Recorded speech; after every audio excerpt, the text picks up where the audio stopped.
session for today. I would like to invite Professor Ruchimita Pandey, Dr. Vedprakash Sharma ji, and Dr. Ashwini Kumar ji to chair the session.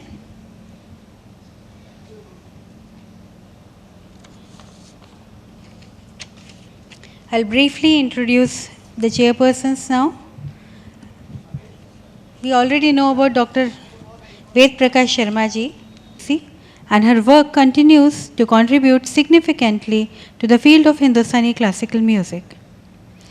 She has performed extensively on various platforms and holds membership in numerous cultural and academic communities.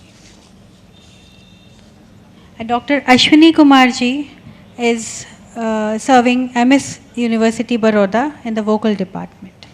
I heartily welcome all the three chairpersons, and the first presenter of this session is Sharif Muhammad. Good evening to all. The Ganga's Rivers course can be compared to the development of India's classical music legacy, eternal, selfless, joyful, accepting hundreds of streams without a distinction and merging into the huge boundless ocean for all eternity. Music is a religion unto itself for a large number of ustads and pandits in India. It is merely a channel for speaking with God. I am Sharif Muhammad Arefin Rony, and a research scholar of Banaras Hindu University. And I am going to present my papers titled Challenges of Indian Muslim Society in Indian Classical Music Practice. And the paper writing has been done under the supervision of my respected supervisor, Professor Dr. Rajesh Shah. He is also present here.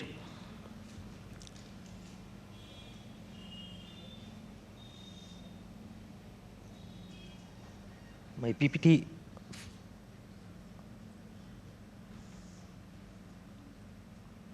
The Dhrupad Khyal and instrumental music gharanas. But classical music practice is still somewhat behind Muslim society. In Muslim society, there is no conducive environment for learning and performing classical music. As a result, the percentage of Muslim students studying music at the universities is quite low. Next slide, please. Objectives. This is a very vast topic. That's why we can focus on so many objectives here to understand Muslims and music throughout history, to understand the present situation of Muslims in Indian classical music, to understand the challenges of practicing music in Muslim society, and understand the relation between Islam and music, to get idea about family secrecy of ustads, to understand the prejudice in the Indian classical music sector, impact of colonialism, to understand modernization and Hindu nationalism of Hindustani music. Next, please. Scopes. There are so many scopes in this topic to be worked. Discussion on challenges of Indian Muslim society in Indian classical music. And the religious barrier, who is the most significant and important challenge for the Muslim people in the sector of Indian classical music. And to discuss the impact of colonialism, and the another thing is impact of 1947 partition. And modernization and uprising Hindu nationalism is also an obstacle of Muslim societies. And next, please. And findings. The dominance of Islamist fundamentalism and Hindu nationalism are the two biggest challenges facing the Muslim population in Indian classical music sector. In the present, the religious communities across India are being overrun by forces that are fundamentalist and obscurantist. The practice of Orthodox Sunni and Shia Islam does not involve any activity recognized within Muslim cultures as music. In contemporary moment, in Muslim society, there is no example in classical music practice except musical families. Next, please. Conclusion. Around the world, a large number of Muslim musicians play Indian classical music. There is a very few Muslim women artists to be listed. Mostly, they are all male. There are no Muslim classical music artists from the general public also. All hail from well-known music families. This paper explores the difficulties Muslim society has in the area of Indian classical music. Next, please. I took help from some books and some research papers are here. And next. And I am grateful to my respected supervisor, Professor Dr. Rajesh Shah sir, and the Department of Instrumental Music of Banaras Hindu University and the Faculty of Performing Arts of Banaras Hindu University. Thanks to all. Namaskar.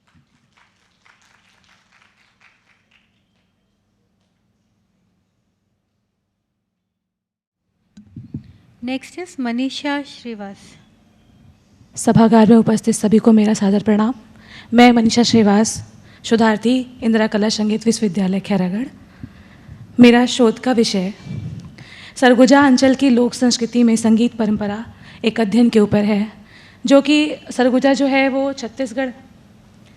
Surguja अंचल जो है वो छत्तीसगढ़ राज्य में स्थित है।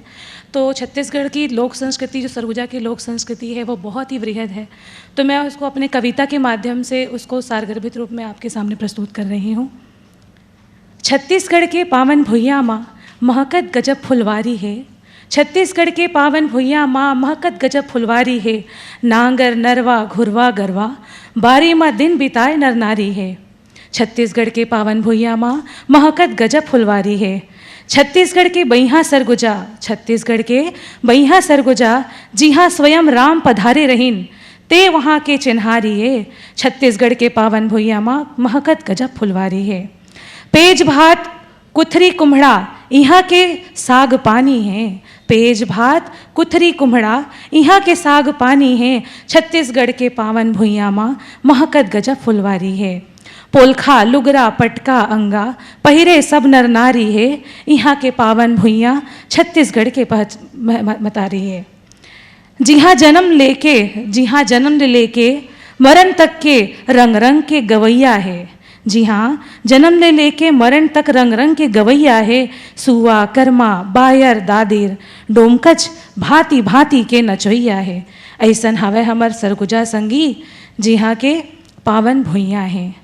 कला संस्कृति ला लइका असन पालत ए भुइयाँ हैं। कला संस्कृति लइका ला असन पालत ए भुइयाँ हैं। नाम सरगुजा माटी के दाई माँ महामाया एकर खेवैया हैं।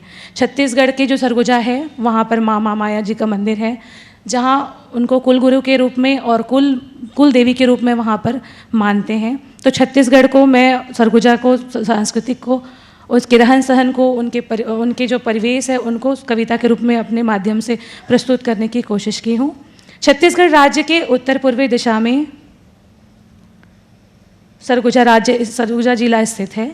इस जिला के अन्य जिलाओं से पुरातात्विक धरोहर और प्राकृतिक कलाकृतियों से सुजतित होने के कारण यह अन्य जिलाओं से भिन्न प्रतीत होता है, जिनमें रामगिरी पर्वत पर स्थित यहाँ विश्व प्राचीनतम नाट्यशाला, रामायण काल से संबंधित निशिता बेंगरा गुफा, बेंगरा का अर्थ है इसमें रसोई, लक्ष्मण गुफा स्थित है। यही कारण है कि यहाँ की प्राचीन काल से यह क्षेत्र सांस्कृतिक गतिविधियों का केंद्र बिंदु रहा है। यहाँ अनेक कला संस्कृतियों के उद्भव एवं विकास की गाथा मिलती है। मैंने इस अध्ययन में सरगुजा अंचल की संस्कृति में चली आ रही लोक परंपरा, रीति रिवाज, पूजा पाठ, रहन सहन, गीत संगीत, नृत्य इत्यादि की चर्चा की है, जिसको सारगर्भित रूप में प्रस्तुत करने का प्रयास किया है। हम देखते हैं कि सरगुजा अंचल में मैं शोध कार्य करने हेतु गई थी, तो मुझे जो आभास हुआ मैं उसको आपके सामने प्रस्तुत कर रही हूँ कि जहाँ आज हम लोग चांद पर पहुँच चुके हैं, वहाँ सरगुजा के लोग आज भी अपनी प्राचीन कला को लिए आज भी उसी के रूप में उसको अपनाए हुए अपना कार्य कर रहे हैं। सरगुजा की कुछ परंपरा इतनी रहस्यमयी है कि उसको समझ पाना ही हमारे लिए मुश्किल नहीं नामुमकिन की जैसा प्रतीत होता है। उसको आज भी उसी मौलिकता के रूप में उन्होंने स्वीकार किया है और अपनी परंपरा को लगातार वो आगे बढ़ा रहे हैं। मैंने अपने रिसर्च पेपर में लोकगीत, लोक नृत्य और जितनी भी उनकी जो लोक परंपरा में चल रही आ रही जो वाद्य यंत्र है और उनकी संस्कृति में जितने भी लोकगीत लिए हैं उसको सारगर्भित रूप में प्रस्तुत किया है शोधालेख में।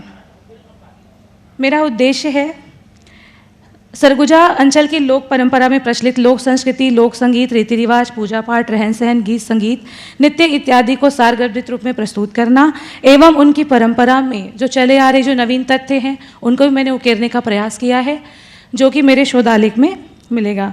विधि मैंने सर्वेक्षण, साक्षात्कार, विश्लेषणात्मक विधि, वर्णनात्मक विधि एवं अन्य पुस्तकों और शोधालेखों से लिया है। मेरा शोधालेख का निष्कर्ष है, अध्ययन में मैंने सरगुजा अंचल के ऐतिहासिक, धार्मिक एवं सांस्कृतिक पृष्ठभूमि का अध्ययन करते हुए उनकी पारंपरिक लोक संस्कृति, लोक संगीत, लोकवाद्य, लोक नृत्य के अध्ययन के आधार पर यह स्पष्ट रूप से कह सकती हूँ कि लोक संगीत में प्रयुक्त जो वाद्य निजी विशेषताओं के कारण अपनी अलग पहचान रखते हैं, जो कि उनकी संस्कृति की अलग पहचान ही है, जिसके कारण वो अलग प्रतीत होता है बाकी अन्य जिलों से।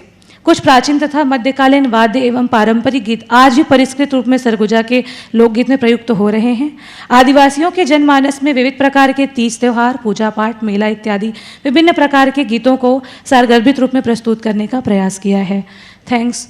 और मैं आभार में बहुत बहुत धन्यवाद करती हूँ मेरे गुरु डॉक्टर हिमांशु विश्वरूप जी का और प्रज्ञा दीदी का, जिनसे हमेशा मुझे मार्गदर्शन मिलते रहता है, और साथ में रवि सर का बहुत बहुत धन्यवाद। Next speaker will be Rutu N. Raj.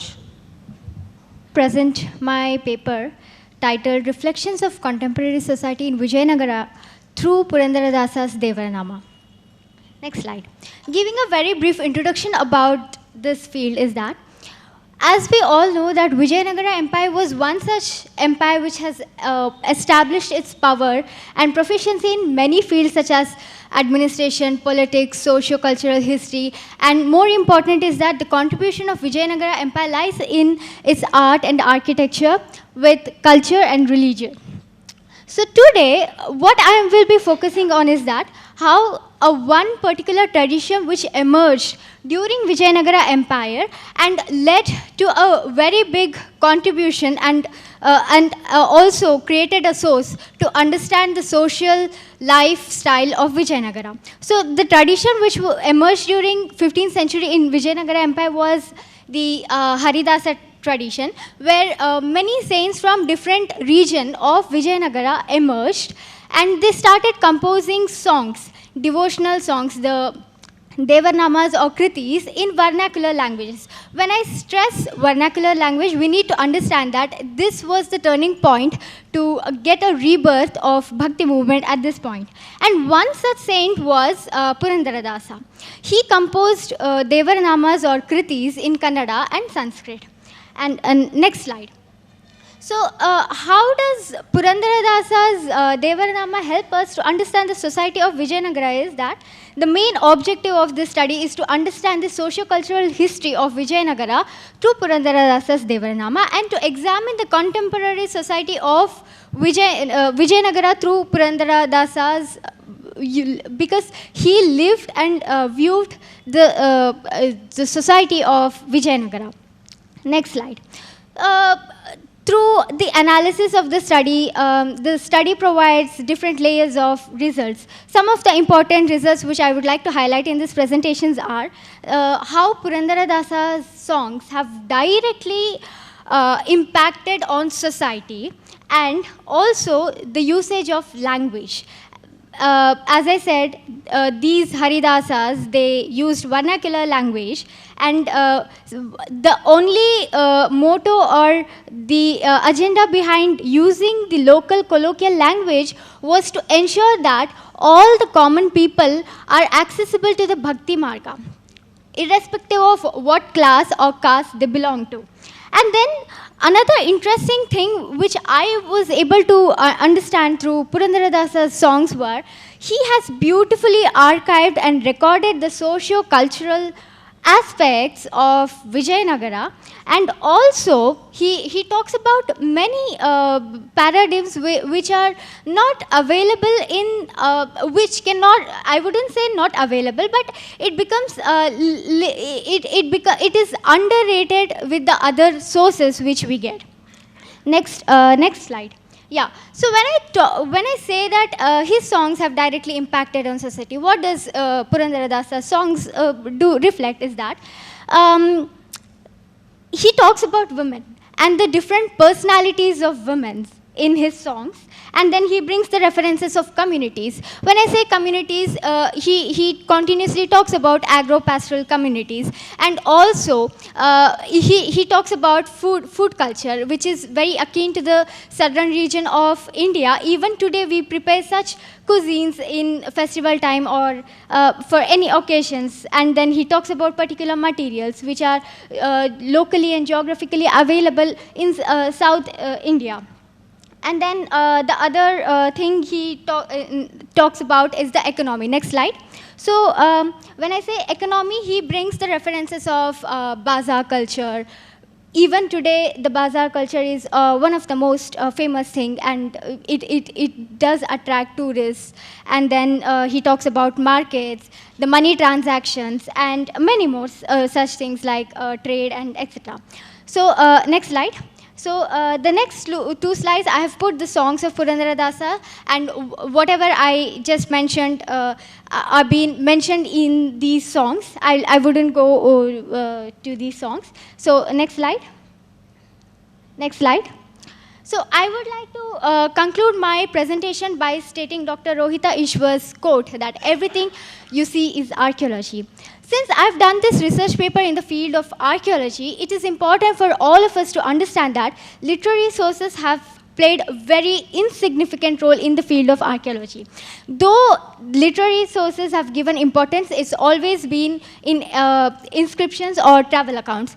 But Purandaradasa's Devaranama falls under the realm of religious literary studies or literature works, and also, why Purandaradasa's Devaranama becomes important, according to me, is that because he have archived and recorded the untold history of Vijayanagara, and also he has, narrated the unseen narratives of Vijayanagara streets, which were not walked by the kings or the travelers or elite scholars at that time. And he beautifully narrates all those minute details and brings more familiar to the common people and highlighting the commonality of the lifestyle which were lived by the people of Vijayanagara. Thank you. I would rest my presentation by concluding.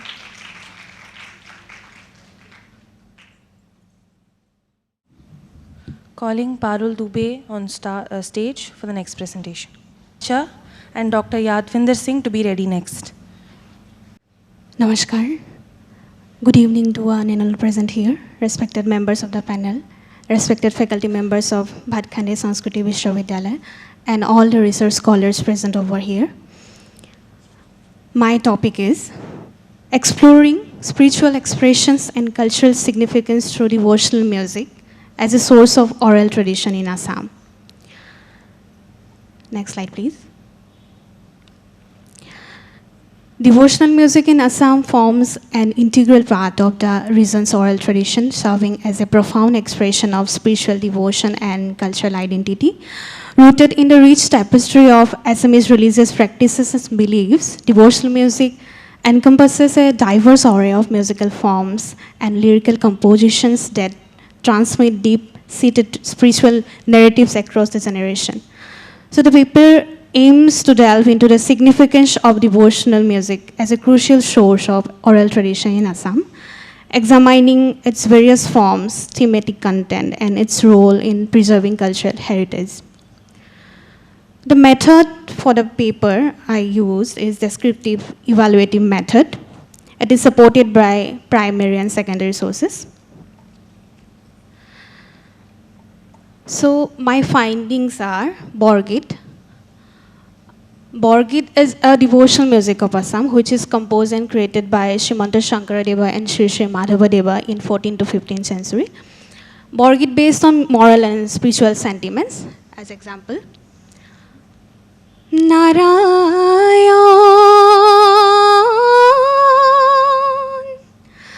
kahe bhakati karo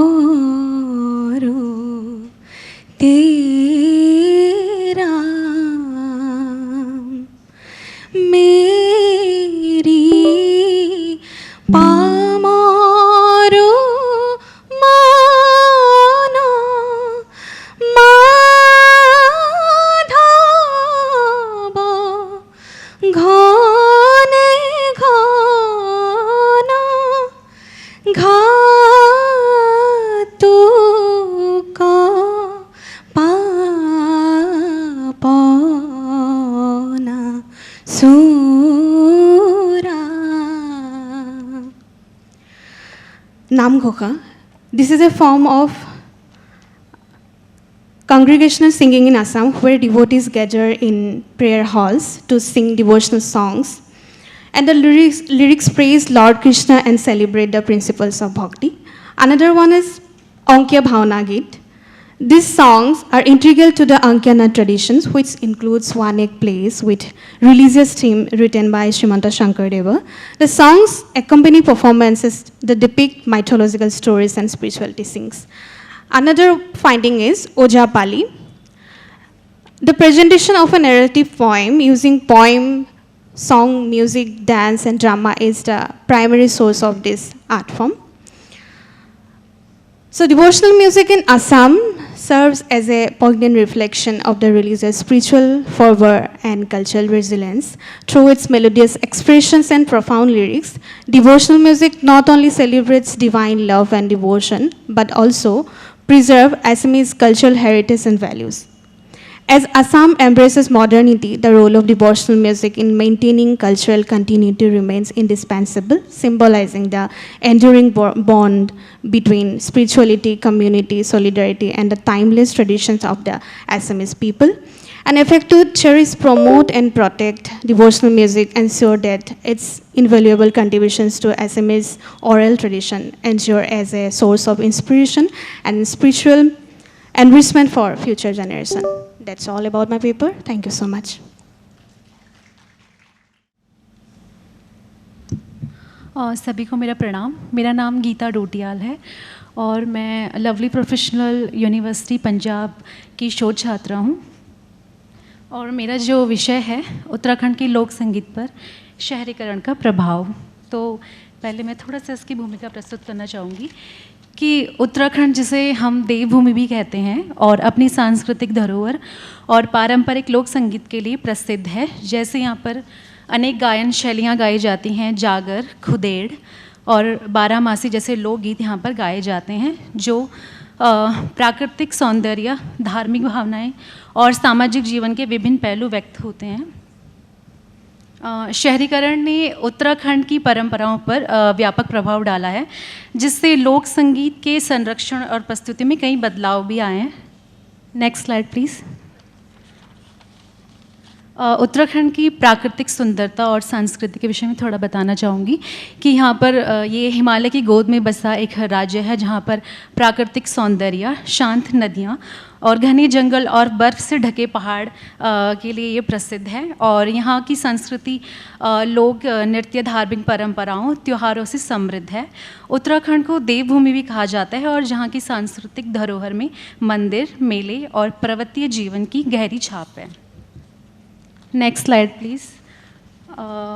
मेरे जो उद्देश्य हैं वो उत्तराखंड में शहरीकरण के कारण पारंपरिक लोक संगीत के रूप, शैली और प्रस्तुति में आए परिवर्तन का विश्लेषण करना है और साथ ही जो लोक संगीत के संरक्षण और संवर्धन और लोकप्रियता में उत्पन्न जो चुनौतियां हैं और अवसरों का मूल्यांकन करना है. और इस शोध पत्र का मुख्य उद्देश्य उत्तराखंड के पारंपरिक लोक संगीत और शहरीकरण के प्रभावों के बीच संबंधों को समझना है और पारंपरिक संगीत के संरक्षण के लिए जो भविष्य जो दृष्टिकोण है उसका प्रस्ताव करना है. Next slide please. मेरी जो कार्य प्रणाली है, मेथोडोलॉजी, वो मैंने गुणात्मक विश्लेषण का इस में प्रयोग किया है और साथ ही तथ्यों और साक्ष्यों का संकलन करके शहरीकरण के प्रमुख कारकों और लोक संगीत पर उनके प्रभाव का अध्ययन किया गया है. Next slide please. परिणाम. शहरीकरण के कारण जो है लोक संगीत की जो लोकप्रियता है उसमें बहुत गिरावट आई है. ख़ासतौर पे जो हमारे उत्तराखंड के जो वाद्य हैं, ढोल, दमाऊ, हुड़का जैसे वाद्य यंत्रों का जो है उपयोग है वो कम हो गया है. नई पीढ़ी जो है वो पारंपरिक संगीत से थोड़ा दूर होती जा रही है क्योंकि आजकल की जो पीढ़ी है वो ज़्यादा डीजे और पॉप जो संस्कृति है उस पर ज़्यादा, उसकी ओर ज़्यादा आकर्षित होती है और पारंपरिक गीतों को नए माध्यम जैसे सोशल मीडिया और यूट्यूब के माध्यम से प्रस्तुत करने का प्रयास किया जा रहा है जिससे लोक संगीत को फिर से जीवंत करने के लिए एक अवसर भी मिल रहा है. उत्तराखंड में जो पांडवास ग्रुप है, जो यंग इसमें जो कलाकार हैं वो अपनी संस्कृति को बचाने के लिए काफ़ी कुछ प्रयास कर रहे हैं। आधुनिक का जो पारंपरिक जो धुनें हैं हमारे उत्तराखंड की और जो आधुनिक जो है उनका समावेश करके वो जो है जनता के सामने प्रस्तुत करते हैं और जो यंग जनरेशन है वो भी उनसे काफ़ी जो वो प्रस्तुति देते हैं उससे जुड़ाव बहुत महसूस करती हैं। इसी तरह से हमारे उत्तराखंड में माधुरी बड़तवाल जो हैं उनको लोक संगीत संस्कृति संरक्षण के लिए पद्मश्री का अवार्ड भी मिला है। तो ये बहुत कुछ महिलाओं के लिए कर रही हैं। ख़ासतौर पर हमारे उत्तराखंड में जो ढोल दमाऊ जो है वो पुरुष ही ज़्यादा उसको प्रयोग करते थे, लेकिन इन्होंने ख़ास तौर पर महिलाओं को उस चीज़ के लिए तैयार किया है और ढोल वादन का ये प्रशिक्षण भी उनको देती हैं। Next slide please. निष्कर्ष कंक्लूजन। सांस्कृतिक धरोहर ये देखा मतलब निष्कर्ष मेरा ये है कि सांस्कृतिक धरोहर में जो है कमी के कारण, शहरीकरण के कारण जो है पारंपरिक लोक संगीत और पर्वतीय जीवन की सांस्कृतिक धरोहर को संरक्षित रखना एक चुनौती बन गया है। और आधुनिक और पारंपरिक संगीतों का जो मेल है, पारंपरिक संगीत रूपों में आधुनिक वाद्य यंत्रों और संगीत शैलियों का जो मिश्रण है वो भी देखने को मिलता है, जिससे कि संगीत में एक नयापन भी आया है। पलायन का जो प्रभाव है वो गांव से हमारे जो उत्तराखंड है, गांव से पलायन के कारण जो पारंपरिक संगीत की प्रस्तुति हैं उसमें भी बहुत से बदलाव देखने को मिलते हैं, जिससे कि नई पीढ़ी इन सांस्कृतिक धरोहर से दूर होती जा रही है और नए मंच और अवसर भी प्रदान किए जाते हैं। सम अप करिए, टाइम ज़्यादा हो रहा है। सोशल मीडिया और तकनीकी विकास ने लोक संगीत को पुनर्जीवित करने और नई पीढ़ी तक पहुंचाने के नए अवसर भी प्रदान किए हैं। और अंत में जो संगीत देखने को निष्कर्ष यही मिलता है कि जो आजकल की जो पीढ़ी है वो काफ़ी आजकल इस चीज़ को लेके अवगत, अपनी संस्कृति को लेके हो रही है और अपनी जो लोक संस्कृति है उसको सीखने के लिए भी वो तैयार देखने को मिलते हैं और जो भी प्रस्तुतियाँ होती हैं उनको उनका आनंद भी उठाते हैं और उनको सीखने की कोशिश भी करते हैं। धन्यवाद।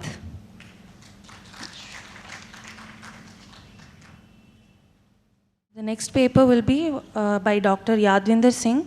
Karan Malik will be reading out for him. The continuous increment of digital music has resulted in progress in audio technology, particularly in the fields of sampling and pitch. In order to better understand how advanced approaches improve audio quality and add its value, this article will examine various advanced techniques such as sampling and pitch software.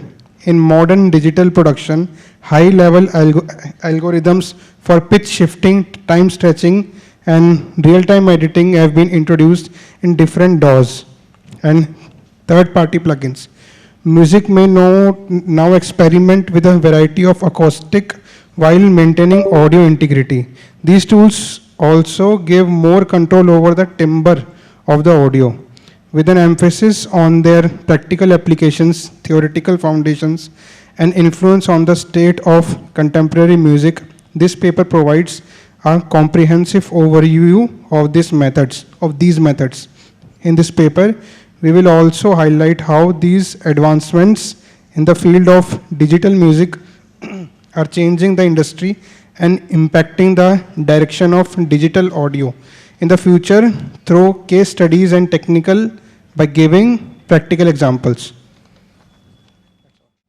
Inviting up next is Dr. Vyzarsu Balasubrahmanyam. I am going to present about the social fabric of temple music, insights into caste and gender, and discuss how caste and gender dynamics shape and are shaped by musical practices within religious settings.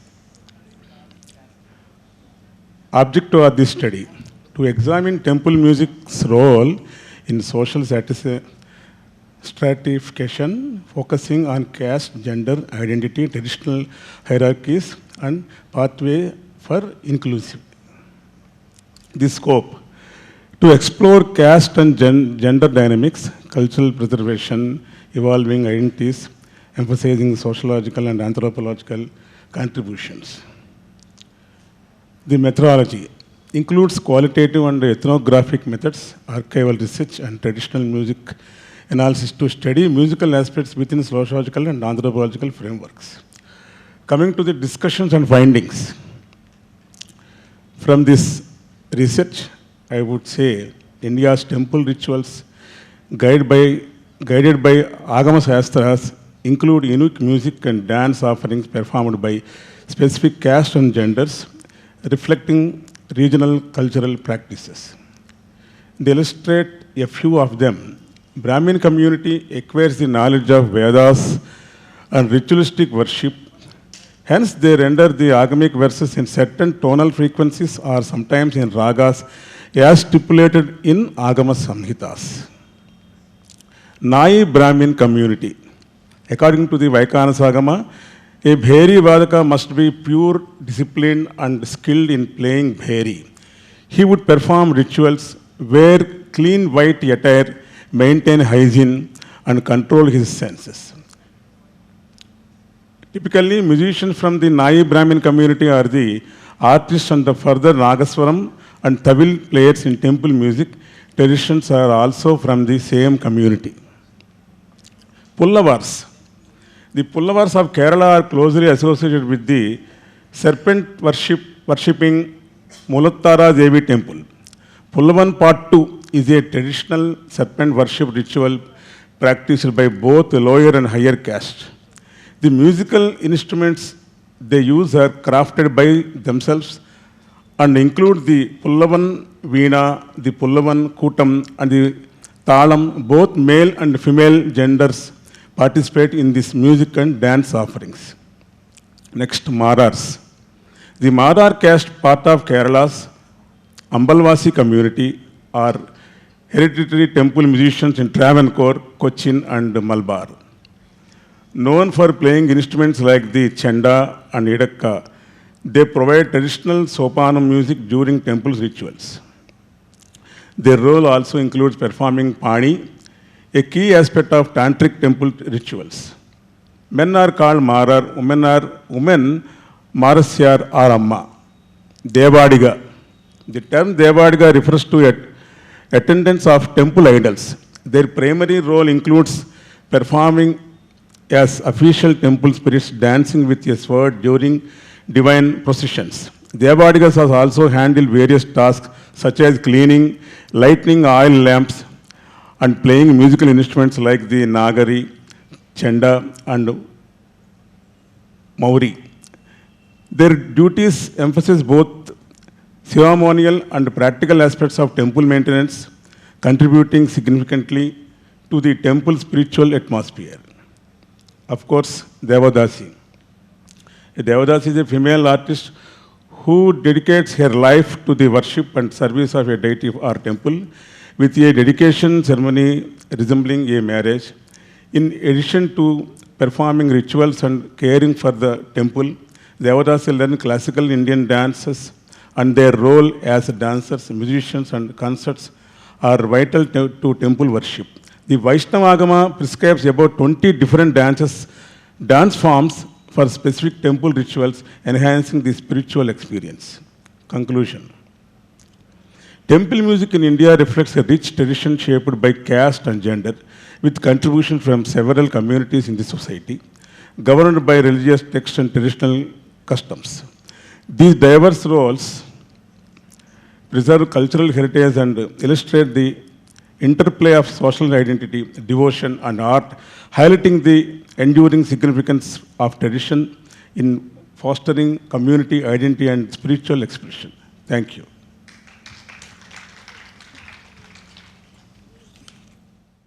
मेरा नाम आलोक कुमार, मैं संगीत विभाग छत्रपति शाहू जी महाराज विश्वविद्यालय से शोध छात्र हूँ और मेरी शोध निर्देशिका प्रोफेसर रुचिमिता पांडे जी हैं।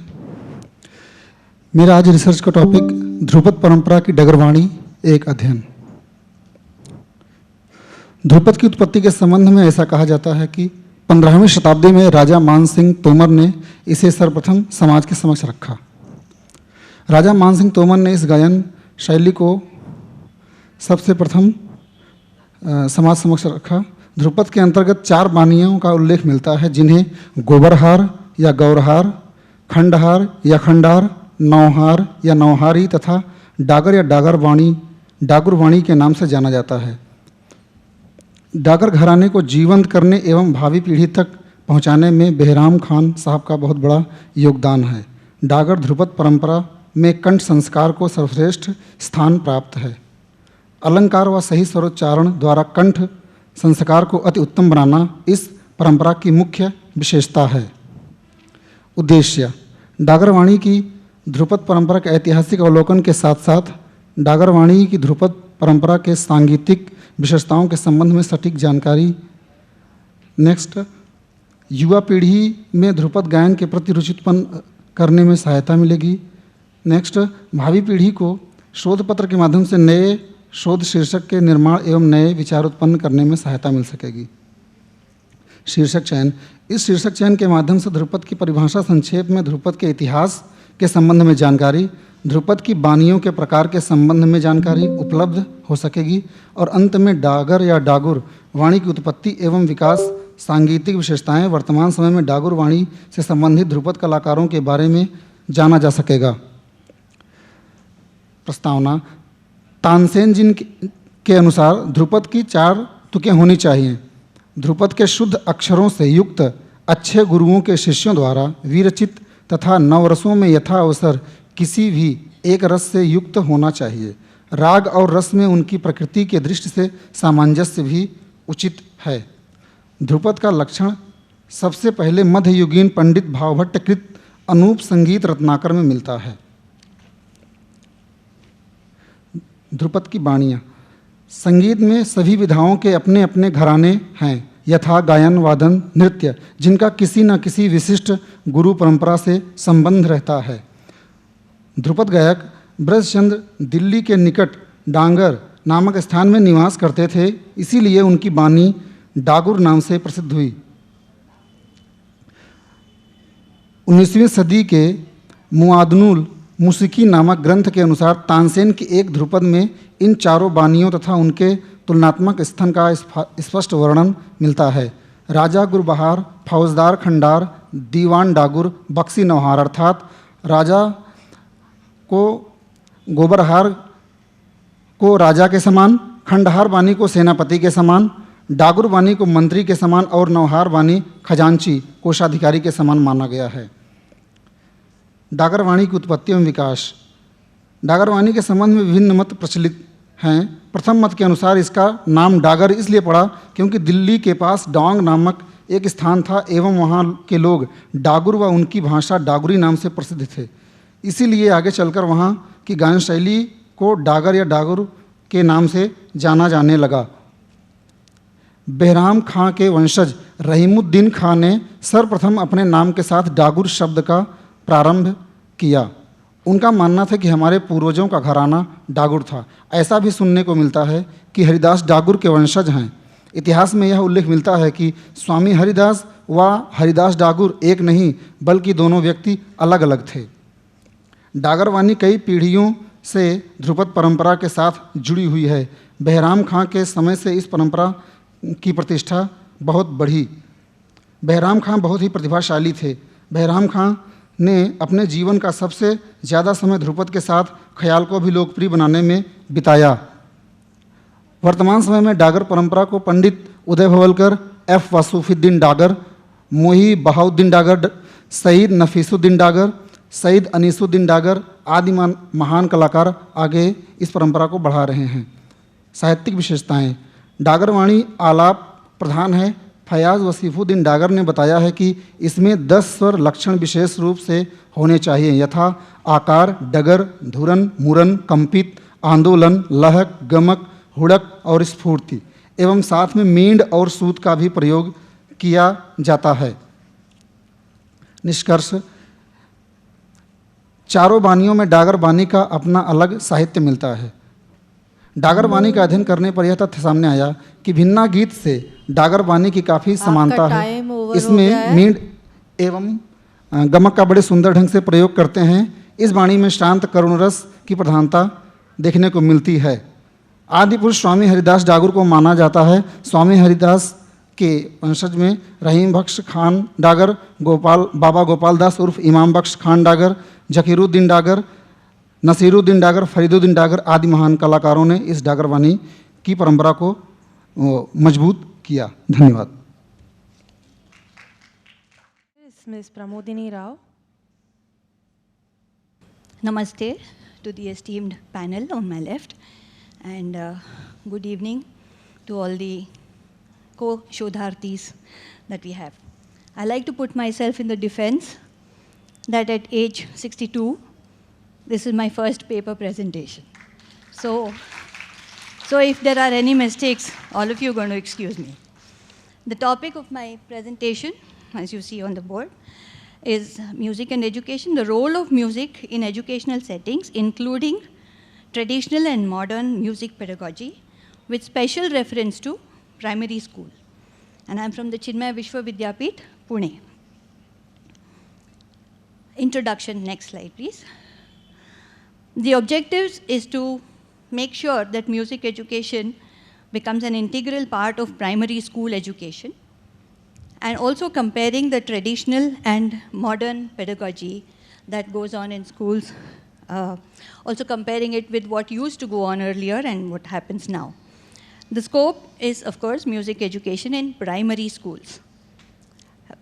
We all probably would understand that it is most important to have education in the primary school, more than going ahead and teaching music at a later age.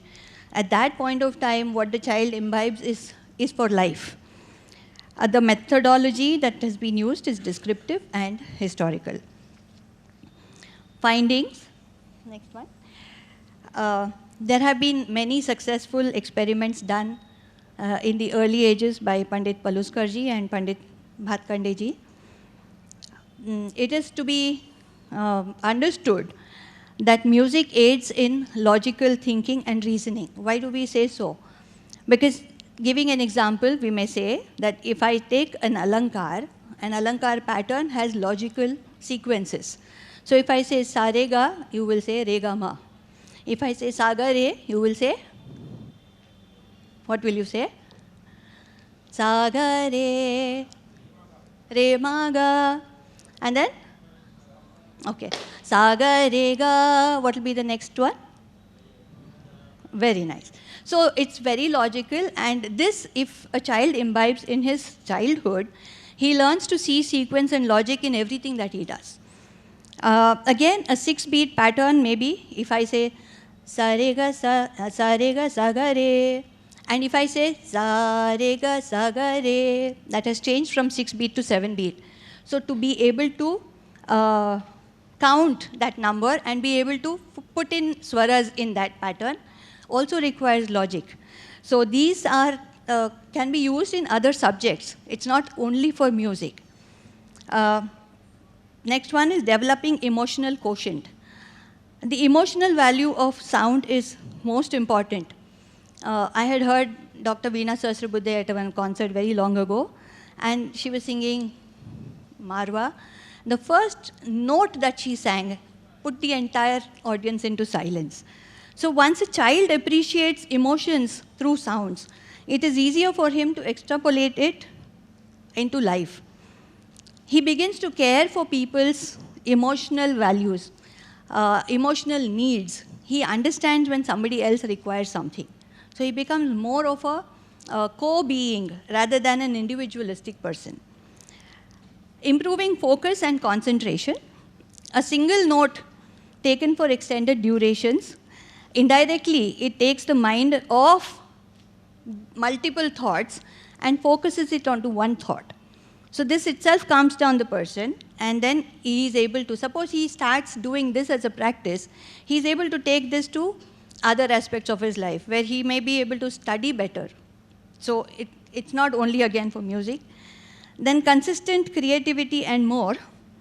A child learns to see new perspectives in situations and can creatively solve problems confronted by him. Why do we say so? Because in music, it is so important that you are thinking on the spot. You are on stage and you're supposed to create phrases which you have not thought of earlier sometimes. It just comes on there. So being able to solve problems on the spot becomes very easy for a person who has learnt music. So what better to do than to teach music at the youngest age? So music education, conclusion, is important for all ages. Formal music education should be there from day one of school. It helps in shaping overall character of children, and it offers all-round improvement in personality. As I said, most of us study to become intellectuals. Very few of us study to become more emotional. So being emotional is a lot more important than being just intellectual, and that makes us better people. So this is the focus of education. Bibliography, I have referred to a few books. And acknowledgements, I'd like to acknowledge Naad Nartan, Chinmay Vishwavidyapith, and Dr. Tara Kannan, who is also here, she's my guide, and all friends and mentors who have helped me in this, my first presentation as a PhD scholar. Thank you. A very good afternoon to everyone present here, respected panel members, respected professor and scholars. The title of my paper is Ethnomusicology on Harmonizing the Soul and Restoration Spirituality through Pena of Meitei Community of Manipur. This paper is an analytical study on harmonizing of soul and restoring spirituality through folk musical instrument Pena of Manipur, which is integral to the Meitei community. As we know that music has long been recognized as a powerful medium for connecting with the divine and nourishing of soul. The soothing melodies, rhythmic pulses, and transcendent harmonies of various musical traditions have been employed as tools of meditation, healing, and cultivating the inner peace. The objective of my paper are, this research paper aims to ethnographically analyze the effect of the sound of Pena on emotional and spiritual experiences, to analyze the effect of notes, swar, which are used in Pena instrument. For example, ya, ri, hai. We can compare this word as sa, re, ga, ma, pa in Hindustani music. And the scope of my research is emotional balance, anxiety, depression, spiritual well-being, self-awareness, mindfulness, sense of self-connection. And my findings are physiological responses while we play Pena music. The internal effects are heart rate. There are two responses, internal and external. In internal effect, human body release several hormones like while playing musical instrument, like endorphins, dopamine, and oxytocin. These are the hormones which causes you to feel like happiness, excitement, and joy. And about the external effect, we find when we listen to music, sometimes we find goosebumps, tears, etc.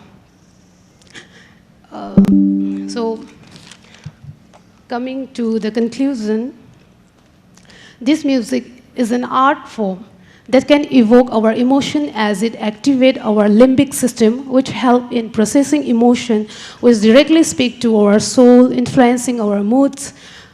The impact of music on emotion is not just a matter of perception, it is rooted in science. Music offers a profound part to restoring spirituality, inviting us to harmonize our soul and reconnect with our deepest essence. So now I would like to call Nganthoi Khumanthem to give a short demonstration of Pena Isai, Pena music, The part which she is going to demonstrate is a piece of Sayho Isai. It begins with a humming sound, which we considered it as it comes from the cosmic sound, where we believe to be as nothingness before the creation of the universe. The cosmic sound and its vibration still exists around and inside everyone. So this is how this is how the people of Meitei community practice to evoke the emotion through the sound of penna music. So please have a look.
Kungi yawa khonjel bu nilabada ninda sai tamna hauro lokong ning tibabu phulabada phunda sai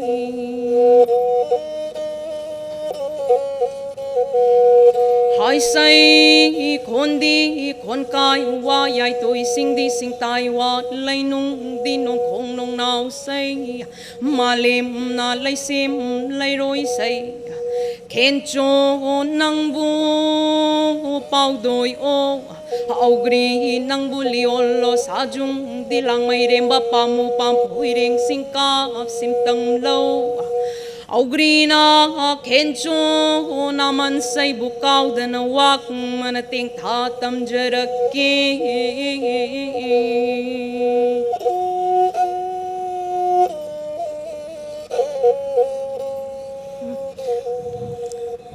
Thank you, Nganthoy. And lastly, I would like to thank my Guruji, Professor Himanshu Vishrup, and Dr. Pragya Pyasi, and Professor Ravi Sharma, and Guru from my hometown for making this work possible. Thank you so much.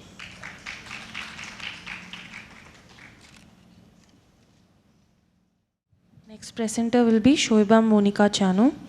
Up next will be Dr. Skand Manjul, Tithunu Marma, Qazi Mehtab Karim, and Aarti Pant. Please be ready.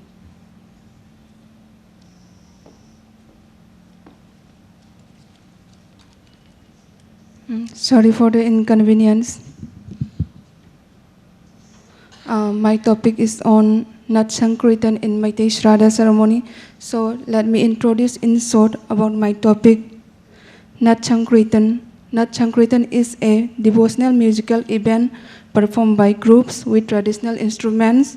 It is practiced in the form of musical interactive dialogue, mostly based on the story of Lord Krishna.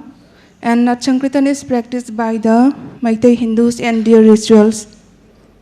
So who are the Meitei here? Meitei are the indigenous people of Manipur, and Shraddha is the most important and major ceremony among the dead rituals of Meitei. So, according to the belief of Manipuri Hindus, the soul Atma left the body after the death and merged the Param Atma, means Supreme God. The ceremony of Shraddha is conducted with Naad Sankirtan, offerings, prayers, and ritual principles so that the departed soul could attain salvation. The picture I saw in the screen is Naad Sankirtan during my field visit. And my objective of this research paper is to bring out the philosophy that the Meitei Vaishnavite, after their death, attain salvation through Naad Sankirtan, and to preserve and promote the rich Manipuri culture to create awareness of the philosophies of Naad Sankirtan. Scope. The research paper will explore the history, culture, and tradition of the Meitei community, and it will try to revisit the ritual practice by Meitei, which is intrinsic to their culture, religious practice. And an attempt for in-depth research will be made to find out the norms, practice with philosophies of Naad Sankirtan. The method I use qualitative method. Both primary and secondary data are collected during my research, and conducted field visits and collected audiovisual clippings on the spots of ritual ceremonies. Interviews are held, and data are collected from the books, journal, and relevant audiovisuals. Next slide, please. Next slide. So, in my findings, Naad Sankirtan, it is not an ordinary form of music performance. It is embodied with its own storyline of Lord Krishna, which is mostly based on the Bhagavad Gita and Bhagavad Puran. It has its dance steps and musical instruments like Meitei Pung, Jhal, Kartal, Mangang, and Moibung, etc. It has its own strict code of conduct and dress norms, and the artists adhere to the strict norms and devote themselves to the Lord while performing Naad Sankirtan. And Naad Sankirtan has gained global recognition today as the philosophy and beauty of its composition came to be known in other parts of the Gulf. And now it is acquired a place in the syllabus of university also. Naad Sankirtan has been given due recognition by UNESCO. In my conclusion, next slide. It is an indispensable ceremony of the Meitei society. The Meitei Hindus worshipper practice Naad Sankirtan in the Shraddha of their death ritual, and it is believed that offering of Naad Sankirtan with sincerity and devotion can lead to salvation for the departed soul. The practice is also meant for the well-being both in terms of physical and inner values of the living family, near and dear ones, and departed souls. In this way, it is very important practice in Meitei society. Next slide. This is my bibliography place and acknowledgement. Lastly, I would like to thankful to my supervisor, Dr. Kumar Sargam, and Guru Lemapopam Lakpati Singh, and my family members for this everything. Thank you.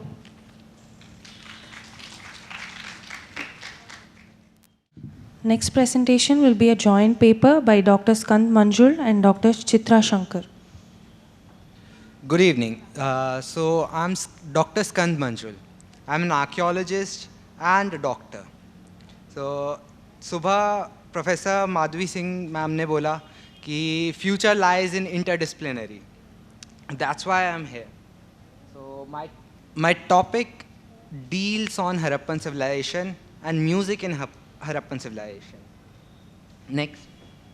So पहले मेरे को ये बताना पड़ेगा Harappan civilization क्या है. So world की 4 oldest civilisations में हरप्पन सिविलाइजेशन आती है. उसका जो एरिया है वो हम देख सकते हैं, इंडिया पाकिस्तान के एरिया में पड़ता है. इंडिया में हाफ एंड पाकिस्तान में हाफ, यानी जो सरस्वती इंडस रिवर जहाँ पे पड़ती है. नेक्स्ट, उसके क्या स्पेशलिटीज़ थी, तो उसमें बहुत सोफिस्टिकेशंस था. नेक्स्ट, उनके जो हाउसेस थे, नेक्स्ट वो बहुत बड़ी बड़ी बिल्डिंग बनाते थे, प्लांट सिटी बनाते थे, ड्रेनेज बनाते थे उसके अंदर. नेक्स्ट, उनके पास ये मोहनजोदड़ो है, इसके अंदर ग्रेट बात बनाया हुआ है उन लोग ने, यानी उसके पास कल्चर डेवलप हो गया था, उनके पास सेंस डेवलप हो गई थी कि कैसे सोफिस्टिकेशन से रहना है। नेक्स्ट, उनके पास हमें सील्स मिलते हैं। सील्स मतलब कि वो ट्रेड कर रहे थे, हम अभी भी स्टैम्प जो लगाते हैं वो सील्स मिल रहा है, उस पर स्क्रिप्ट्स मिल रही है। नेक्स्ट, उनके पास वेट्स थे, यानी वो वजन करते थे लोग चीज़ों का। नेक्स्ट, उनके पास बहुत सोफिस्टिकेटेड पॉटरीज थी। नेक्स्ट, ज्वेलरीज थी। नेक्स्ट, टॉय फिगरेंस है। नेक्स्ट, ह्यूमन फिगरेंस है। नेक्स्ट, सो ये यहाँ पे क्यों डिस्कस हो रहा है? अगर हम देखें तो अर्ली सिविलाइजेशन जब हम सबसे अर्ली देखते हैं, जब हंटर गैदरर्स थे, यानी वो अपनी ज़िंदगी के लिए लड़ रहे थे, जैसे आज चित्रा मैम ने बताया पहले ही कि वो अपनी ज़िंदगी के लिए लड़ रहे थे, तब वहाँ पे उनको सिर्फ एक थॉट था कि हमें सरवाइव करना है।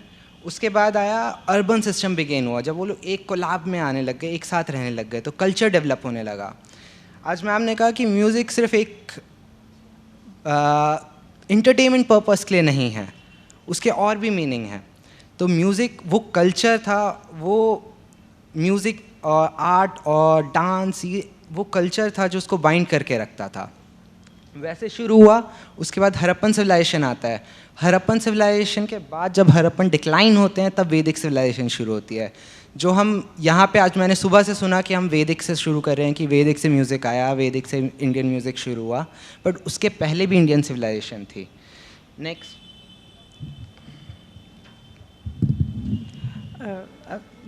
दक्ष ने काफ़ी कुछ बोल दिया है, मैं यहाँ सिर्फ कंक्लूडिंग रिमार्क्स ही दूंगी क्योंकि यहाँ पे हमारे पास टाइम बहुत कम है। प्रस्तुत विषय इस तथ्य का समर्थन करता है। अच्छा, स्लाइड बोलो ना। स्लाइड, हाँ। अच्छा, मैं बोलूँ? नहीं, स्लाइड बोलो, नेक्स्ट कर देंगे। नेक्स्ट, ये म्यूज़िकल एविडेंस है जो हमें हड़प्पन सिविलाइजेशन में मिलते हैं। तो कहने का जो कंक्लूजन ये है कि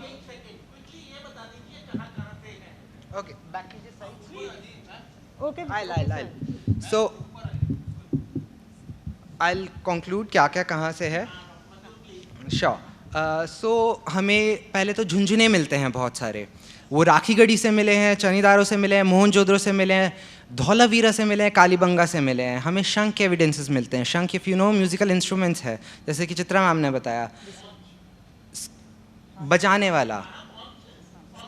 यस, सो धौलावीरा में it's about in thousands of numbers जो हमें मिला है, एंड राखीगढ़ी में मिला है। बाकी हमें जो सील, जिसको हम स्क्रिप्ट जो हमें डिसाइफर नहीं हो पाई है, उसके अंदर हमें एविडेंसेस मिलते हैं म्यूजिकल इंस्ट्रूमेंट के चित्रों के। ये आप सेकंड सील बैक कीजिए ना, स्लाइड आगे आगे। Next next next next next next next sir, next next next. बस, जो सेकंड पिक्चर है, इसके अंदर आप देख सकते हैं कि एक ह्यूमन फिगरिन खड़ा हुआ है, एक इंसान खड़ा हुआ है, उसके हाथ में ढोलक है, राइट। बाकी जब हम हिस्टोरिकल एविडेंसेस में बात करते हैं तो ज़्यादातर म्यूजिकल इंस्ट्रूमेंट लेदर के बने होंगे, लकड़ी के बने होंगे, तो उसके एविडेंसेस नहीं मिलते हैं। एक और लास्ट में फिगरिन दिख रही होगी, वो स्पेसिफिकली हम डांसिंग गर्ल के नाम से जानते हैं। तो अगर डांसिंग गर्ल है तो म्यूज़िक के बिना डांस तो नहीं होगा, राइट। हड़प्पन सिविलाइजेशन में धौलावीरा आइकॉनिक साइट और राखीगढ़ी आइकॉनिक साइट, इन दोनों में हमें स्टेडियम मिले हैं। धौलावीरा में स्टेडियम मिला था पहले, और राखीगढ़ी में अभी रिसेंट जो मेरे सर का एक्सकवेशन चल रहा है, वहाँ पर हमें स्टेडियम मिला है लास्ट ईयर के एक्सकवेशन में। तो स्टेडियम होने का मतलब क्या है, आप समझ सकते हैं कि स्टेडियम है तो बहुत बड़े लेवल पे समारोह हो रहे थे, तो बहुत बड़े लेवल पे समारोह हो रहे थे, तो संगीत वाद्यों के बिना नहीं हो सकते।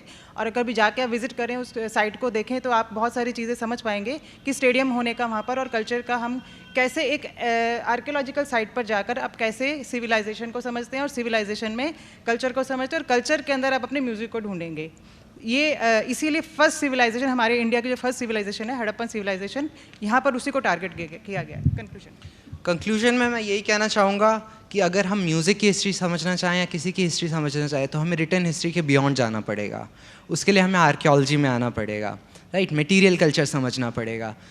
तो अगर एग्जांपल देखें तो हड़प्पन इतने सोफिस्टिकेटेड थे कि वो टॉयज़ बना रहे हैं अपने बच्चों के लिए, इतने सुंदर सुंदर, इतनी सुंदर सुंदर ज्वेलरी बना रहे हैं, इतना सारा ट्रेड कर रहे हैं। आपको मेसोपोटामिया में रिटर्न एविडेंस मिलता है कि मेलुआ जो हड़प्पन सिविलाइजेशन है। Time is over, please sum up. That's the summary कि हमें मल्टी डिसिप्लिनरी जाना पड़ेगा, हमें origin को समझने के लिए archaeology में आना पड़ेगा. It's not until the Vedic, it's pre-Vedic also. Thank you.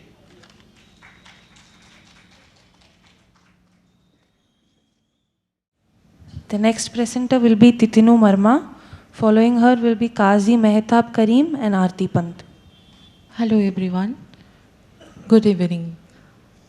Who are presented here, my respected panel on my left side, and the audience, my seniors and teachers. Namaste. In Marma language, I belong from Marma tribe community. We say Akusuguri Khobaya. So I'm here to present my paper. The topic is the impact of migration on Marma tribe music in Bangladesh. So first of all, Marma, who is Marma tribe? They are from Myanmar, the Mrema state of Myanmar. And they are migrated in 16th century and came the cause of the King Raja Mongchobru, who defeated in the war and migrated to at India in that time. Now it's in Bangladesh, but that time it's in India. So the picture is there. When you see this picture,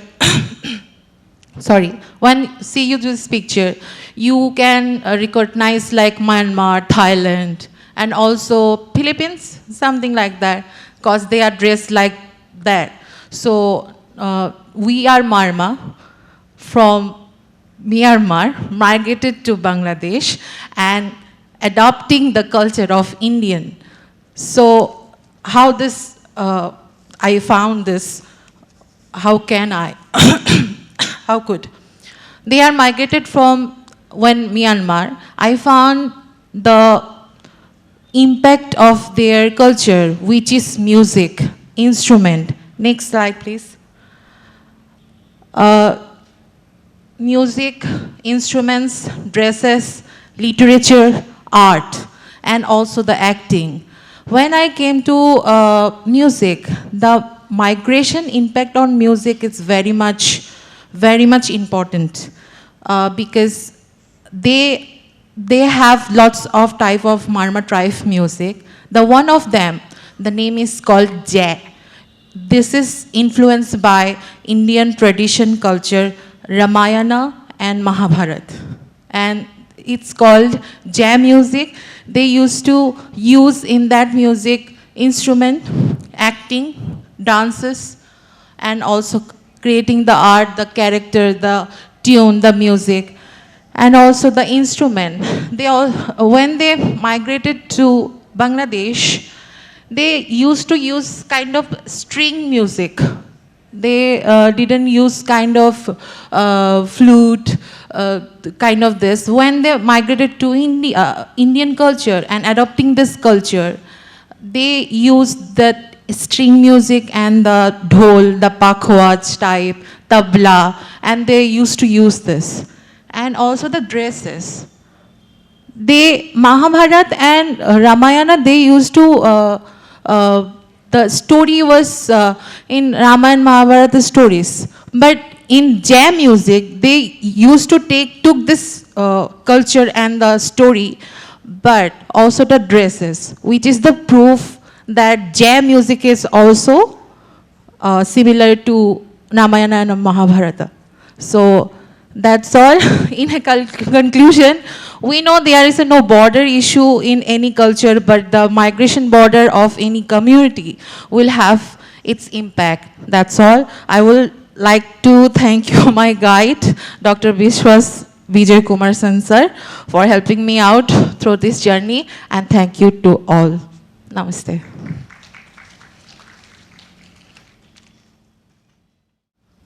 Calling Qazi Mehtab Karim up next. Following him will be the concluding presenter, Aarti Pant. Hello, good evening everyone. The person behind the ultimate popular composition of India, that is the national anthem. So he is Rabindranath Tagore, Rabindranath Tagore, the eminent Nobel laureate and the poet of Bengal, had a prominent contribution in music. Despite his remarkable achievements in writing worldwide, Rabindra Sangeet or Tagore songs, which is an exceptional genre of music that arises from his creative genius, often goes unnoticed. Yet Rabindra Sangeet has become indissolubly connected with Bengali cultural identity and is considered as Bengal classic. However, nowadays Rabindra Sangeet has got its recognition and being practiced across the globe. One of the main reasons behind its popularity is the evolution of technology over the years. Technology is transforming how music is composed, performed, and experienced. From the invention of phonograph to the rise of digital streaming, the advancements of technology have continually reshaped the realm of musical presentation as well as Rabindra Sangeet presentation. Hi, I'm Qazi Mahtab Karim, research scholar under the guidance of Dr. Vishwas Vijay Kumar Sant in the Maharaja Sayajirao University of Baroda. My research topic is evolution of technology in Rabindra Sangeet presentation. So, my objectives are to observe the history of technology in Rabindra Sangeet presentation, to identify the changes through the technological advancements in Rabindra Sangeet presentation, to clarify the impact of technological evolution on the audience, artists, preservation and dissemination of Rabindra Sangeet. The scopes could be history of technological evolution in Rabindra Sangeet presentation, impact on Rabindra Sangeet presentation style and instrumentation through technology, artist adaptation with technological advancements over time to propagate Rabindra Sangeet to a broader audience, like the artist Pankaj Kumar Mallik, Hemant Mukherjee. They adapt actually the technological advancement and they propagate Rabindra Sangeet to broader audiences. Democratization of Rabindra Sangeet by reaching mass audiences from elite spaces through the availability of technology. The methodology is, the research was conducted using a qualitative approach, data collected from primary sources such as interviews with experts and practitioners, analysis of existing rare recordings and other documents related to Rabindra Sangeet. The secondary sources are reviewing books, journals, articles, research papers related to technological evolution in Rabindra Sangeet and its presentation. The findings are history of Rabindra Sangeet recording.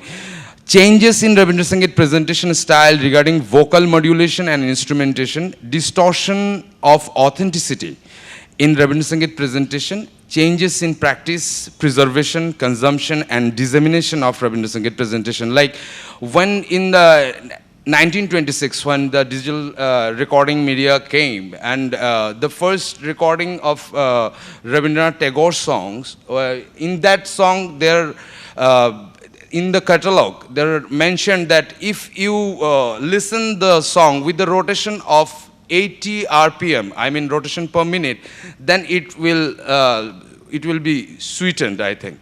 So you after that, in 1935, there was like the guitars came in the presentation also. We can get to know through the recordings and all. So the conclusion is the impact of technology of Rabindra Sangeet presentation is profound and multifaceted, influencing everything from recording and producing Rabindra Sangeet's rendition to its live performance and distribution. While technology has opened up new possibilities for artists and audiences, it has also introduced new challenges that must be navigated carefully. As technology continues to evolve, it will undoubtedly shape the future of Rabindra Sangeet presentation in ways that we can only begin to imagine. The key for artists will be to embrace these changes while staying true to emotional and cultural lessons that takes Rabindra Sangeet beyond all barriers across the globe. So I want to convey my deepest gratitude to all the persons who are related to and connected to this research. First, I express my heartfelt thanks to my academic supervisor, Dr. Vishwas Vijay Kumar Sant, my mentors, Dr. Durba Singh, Singh Roy, Srimati Sheila Momen, for their constant support and insightful direction to conduct this research. I would like to thank Naad Nartan team for arranging such a beautiful seminar and allowing me to present my paper. Special thanks to Sir Dr. Ravi Sharma for helping me in all odds throughout the journey of attending the seminar. I also wish to acknowledge the works of various scholars and modern technology in shaping my understanding. Thanks to all.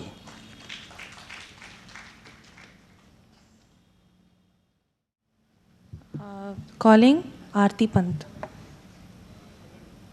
नमस्कार, मैं आरती पंत काशी हिंदू विश्वविद्यालय की शोधार्थिनी हूँ और आप सभी के समक्ष जो लेख प्रस्तुत करने जा रही हूँ उसका विषय है मंच प्रस्तुति में प्रयुक्त तकनीकी शब्दावली एवं उसके प्रायोगिक पक्ष का विश्लेषण। इस विषय को चुनने का कारण यह है कि वर्तमान समय में प्रत्येक मंच प्रस्तुति, चाहे वो शास्त्रीय संगीत की हो, चाहे उपशास्त्रीय, चाहे लोक संगीत की, सभी मंच प्रस्तुतियों में विभिन्न प्रकार के तकनीकी उपकरण जैसे माइक्रोफोन, मिक्सर, एम्पलीफायर आदि सभी का प्रयोग होता है। इसीलिए कलाकारों को संगीतिक मंचीय प्रस्तुतिकरण को बेहतरीन बनाने के लिए इन तकनीकी उपकरणों संबंधित तकनीकी शब्दावली और उसके प्रयोग की जानकारी अत्यंत ज़रूरी होना बहुत ज़रूरी प्रयोग की जानकारी होना बहुत ज़रूरी है। इसीलिए मैंने इस विषय का चुनाव किया है। Next slide. Next slide. मेरे इस लेख का उद्देश्य सांगीतिक मंच प्रस्तुति के दौरान प्रयोग होने वाली तकनीकी शब्दावलियाँ जैसे रिवर्बरेशन अर्थात अनुरणन या गूंज और शार्पनेस अर्थात तीव्रता, डिले, ध्वनि की गहराई आदि, इन सब का वर्णन और प्रयोगात्मक विश्लेषण प्रस्तुत करना है, क्योंकि तकनीकी शब्दावली व उसके प्रयोगात्मक पक्ष का व्यवहारिक उपयोग ही कलाकार, तकनीशियन और श्रोताओं के बीच एक सेतु का कार्य करता है और यही आज के समय की और प्रत्येक सांगीतिक प्रस्तुति की मांग है। इसीलिए इस विषय का महत्व अत्यधिक बढ़ जाता है। Next slide.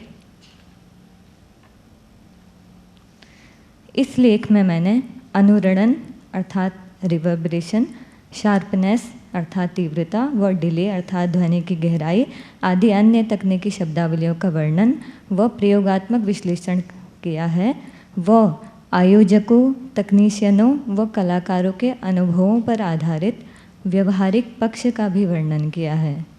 Next slide. इस लेख के लिए मैंने प्रयोगात्मक, वर्णनात्मक, विश्लेषणात्मक, मात्रात्मक व गुणात्मक अनुसंधान विधियों का प्रयोग किया है। Next slide. कंक्लूजन। इस लेख का निष्कर्ष है कि तकनीकी उपकरणों से संबंधित तकनीकी शब्दावलियाँ एक सांगीतिक भाषा के रूप में कार्य करती हैं। तकनीकी शब्दावलियों का सही व सटीक उपयोग सांगीतिक प्रस्तुतिकरण की साउंड क्वालिटी और प्रभावशीलता को आकर्षक व कर्णप्रिय बनाता है, जबकि इन्हीं तकनीकी उपकरणों और तकनीकी शब्दावलियों का गलत उपयोग, चाहे जाने या अनजाने ही सही, अगर हम इनका गलत उपयोग करते हैं तो उससे सांगीतिक प्रस्तुतिकरण खराब भी हो जाता है। इसीलिए कलाकारों को तकनीकी उपकरणों की व तकनीकी शब्दावलियों की सही व सटीक जानकारी होना अत्यंत आवश्यक है, जिससे सांगीतिक प्रस्तुतियाँ अत्यधिक प्रभावशाली, आकर्षक और कर्णप्रिय हो सके। Next slide. इस लेखन कार्य के लिए मैंने निम्न संदर्भ ग्रंथ सूची में प्रयुक्त सामग्री का अध्ययन किया। Next. Thank you for all Naad Nartan team and for all BHU members. Thank you.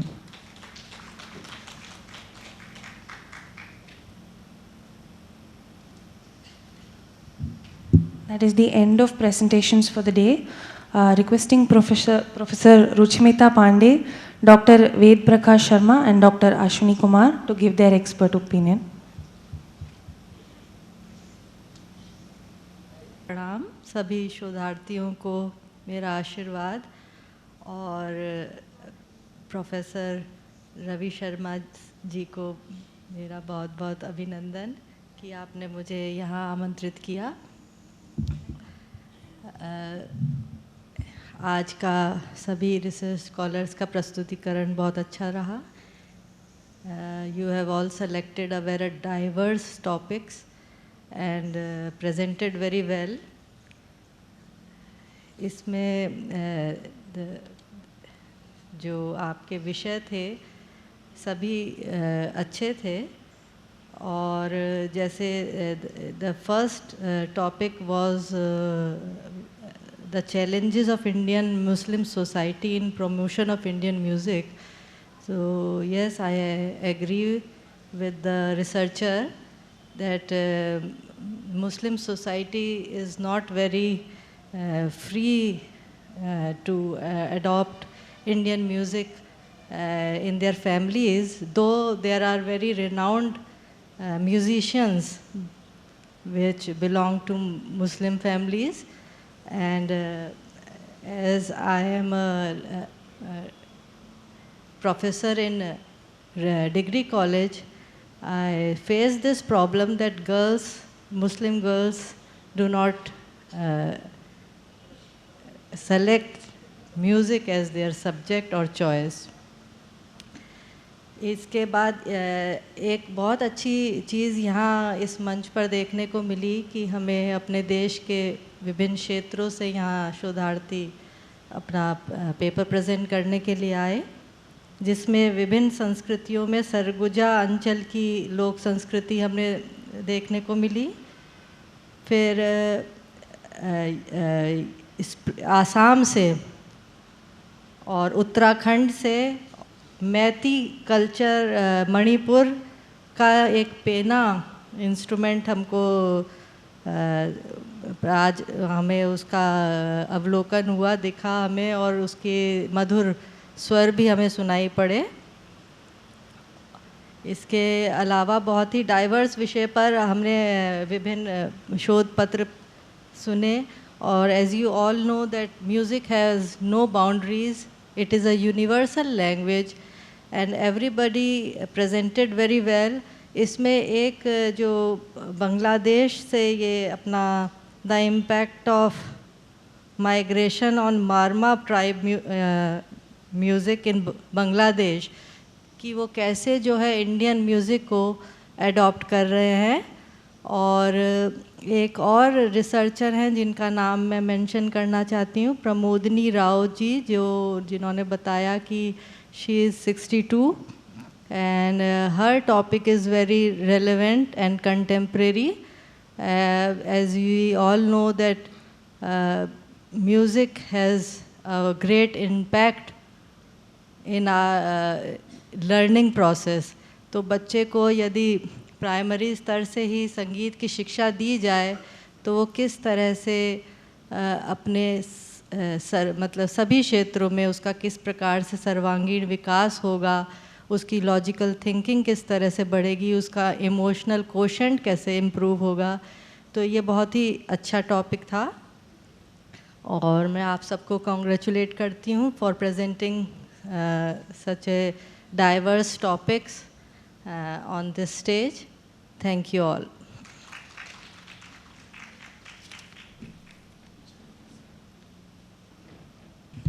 तो एक बार फिर से नमस्कार आप सभी को। बहुत ही बढ़िया, वैसे तो हमारी मैडम ने बता ही दिया है, लेकिन दो तीन चीज़ें मैं आपको बताना चाहूँगा इस बारे में। एक तो फोक म्यूज़िक पे काफ़ी लोग आजकल काम कर रहे हैं। काम करते वक्त हमें देखना चाहिए कि टेक्नोलॉजी फोक म्यूज़िक को फ़ायदा पहुंचा रही है या नुकसान पहुंचा रही है। दूसरा, फोक म्यूज़िक का ये जो ग्लोबल कल्चर आजकल आ गया है उस पर उसका इम्पैक्ट क्या हो रहा है। मैं तो पंजाबी म्यूज़िक देखता हूँ कि कहाँ से कहाँ पहुँच गया, पॉपुलर खूब हो गया, लेकिन जो एक्चुअल पंजाबी फोक था वो ख़त्म हो गया। यही चीज़ बिहार के फोक में भी जो मैथिली वगैरह हैं उसकी जगह पर भोजपुरी छा गया है पूरे पॉपुलर कल्चर में। और आप देखेंगे कि बिरहा का जो पुराना स्वरूप था वो समाप्त हो गया है। यही स्थिति जहाँ भी आपकी टेक्नोलॉजी यूज़ हुई, जिस म्यूज़िक में भी यूज़ हुई, फ़ायदे भी हुए टेक्नोलॉजी के, लेकिन नुकसान भी बहुत हुआ है। अभी टेक्नोलॉजी में आप देखते होंगे फिल्म म्यूज़िक में ख़ास तौर पर तबले वाला अपना तबला अलग बजा गया मेट्रोनीम पे, गाने वाला बेचारा अपना गाना अलग गा गया, गाने वाले को मालूम नहीं उसके साथ तबला या ताल वाद्य कैसा बजेगा, और तबले वाले को मालूम नहीं कि उसके साथ गाना कौन गाने वाला है। संगत का मज़ा ही ख़त्म हो गया। तो ये टेक्नोलॉजी का फ़ायदा भी है और नुकसान भी है। म्यूजिशियंस अपनी कॉन्वीनियंस पर आते हैं और अपनी रिकॉर्डिंग कर जाते हैं, फ़ायदा है उनको, लेकिन नुकसान है वो जो मज़ा था साथ में गाने बजाने का वो ख़त्म हो गया टेक्नोलॉजी की वजह से। वो सैम्पलिंग वगैरह की कुछ बात हुई थी, कुछ किसी टेक्नोलॉजी के पेपर में रीसैम्पलिंग और काफ़ी कुछ हो गया है, लेकिन उससे फ़ायदे के साथ साथ नुकसान हुआ है। आप किसी भी पिच में गाएं और बाद में उसको किसी दूसरी पिच पे ट्रांसफ़र कर दिया जाए तो आपकी आवाज़ की खासियत तो ख़त्म हो गई, ठीक है ना। आपने मान लीजिए सी माइनर से गाया और आपको कहीं डी शार्प पे फेंक दिया गया टेक्नोलॉजी के कमाल से, तो आपकी असली आवाज़ तो ख़त्म हो गई। और ऐसा हो रहा है आजकल पॉपुलर म्यूज़िक के गानों में। तो टेक्नोलॉजी के फ़ायदों पे तो आप लोग सब बात कर रहे हैं, लेकिन उसके अभिशाप पर, उसके नुकसान पर आप लोगों ने बात नहीं की। और यही चीज़ लोक संगीत पर ही है। किसी ने ये बताने की कोशिश नहीं कि क्यों ऐसा हो रहा है कि लोक संगीत ख़त्म होता जा रहा है। कि थोड़ा सा कुछ इशारा किया गया था कि ये जो आपका अर्बनाइजेशन है, शहरीकरण है, ये इम्पैक्ट कर रहा है फोक ट्रेडिशन को, लेकिन इसमें और हमें ज़्यादा ध्यान से जानने की आवश्यकता है। फिर उसके बाद जो स्ट्रगल्स होते हैं, अभी जैसे मणिपुर में माइती की बात हुई, लेकिन आजकल काफ़ी टाइम से, सिर्फ आजकल ही नहीं, काफ़ी टाइम से मणिपुर इतना अशांत रहा है और कुकी और माइती दोनों ट्राइब्स की लड़ाई है जिसका पॉलिटिसाइजेशन भी हो गया है और थोड़ा बहुत इंटरनेशनलाइजेशन भी हो गया है। तो ये सब चीज़ें फोक ट्रेडिशंस को, फोक म्यूज़िक को एक तरह से मार देती हैं। जहाँ लड़ाई झगड़ा होगा वहाँ म्यूज़िक कैसे प्रॉस्पर करेगा। तो ये सब चीज़ें भी साथ साथ आपको जो समसामयिक बदलाव आ रहे हैं, समसामयिक और बहुत सारी बातें हो रही हैं म्यूज़िक के साथ, उन सब चीज़ों पर भी हमें थोड़ा सा सोचना चाहिए और अपनी रिसर्च में इसको शामिल करने से हमारा रिसर्च ज़्यादा ऑथेंटिक हो जाएगा और हमें नई संभावनाएं, नई डायमेंशंस रिसर्च के मिलेंगे। तो मुझे लगता है कि ये सब चीज़ें आपको ध्यान रखनी चाहिए। बाकी हमारी जो मुझसे पहले जो मैडम बोल रही थी उन्होंने बहुत बढ़िया बता ही दिया है, तो मुझे ज़्यादा कुछ कहने की ज़रूरत नहीं है। Thank you sir.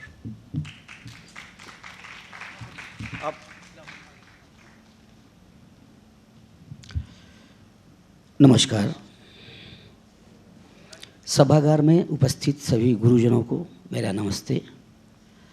मेरी परिस्थिति आने की नहीं थी, परंतु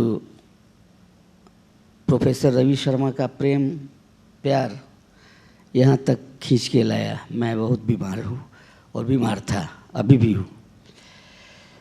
चूँकि संगीत की चर्चा चल रही है, इसमें हर प्रांत के संगीत के विषय में बताया गया है, टेक्नोलॉजी के विषय में बताया गया है। मुझे ऐसा लगता है कि कहीं से न कहीं से कुछ जोड़ के तोड़ के पेपर पढ़ा गया है।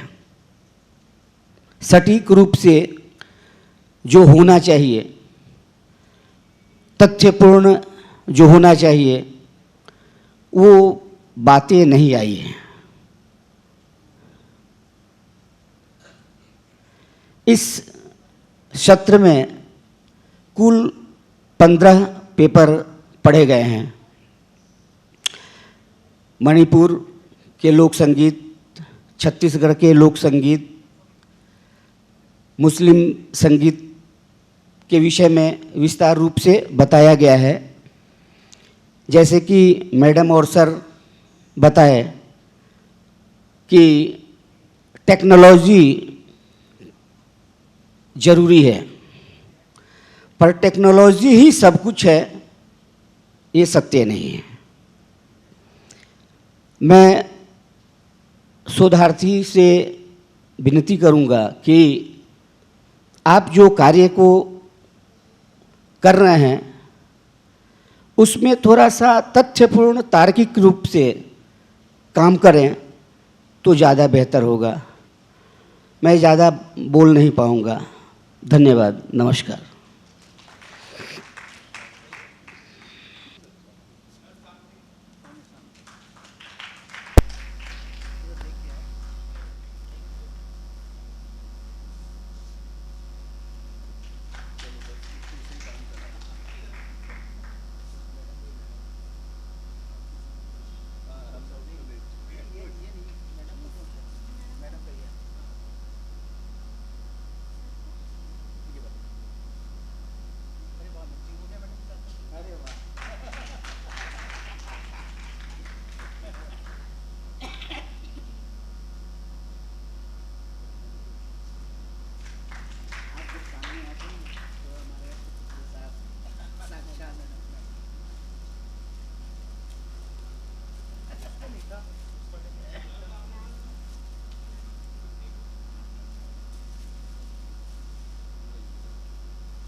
मित्रों, आज के सभी हम सत्र अब समाप्त करते हैं और आज हमारे 4 सत्र थे।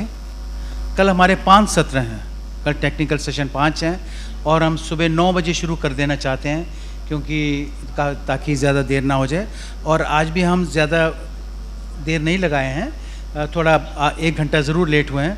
वो सुबह एक टेक्निकल प्रॉब्लम थी यहाँ पर, उसके कारण ऐसा हुआ है। कल ऐसा नहीं होगा और ऐसा उम्मीद रखते हैं। और सुबह कल 9 बजे हम यहाँ शुरू कर देंगे ताकि सारे पेपर अपने जितने भी टेक्निकल सेशन है वो अच्छे से चलें। तो आज का आप सबको बहुत बहुत धन्यवाद। बाहर बरसात हो रही है, ज़रूर थोड़ा देखें, अगर रुकना चाहे अंदर रुक सकते हैं, लेकिन देखिए ज़रा कि क्या माहौल है बाहर। धन्यवाद आप सबका। Thank you.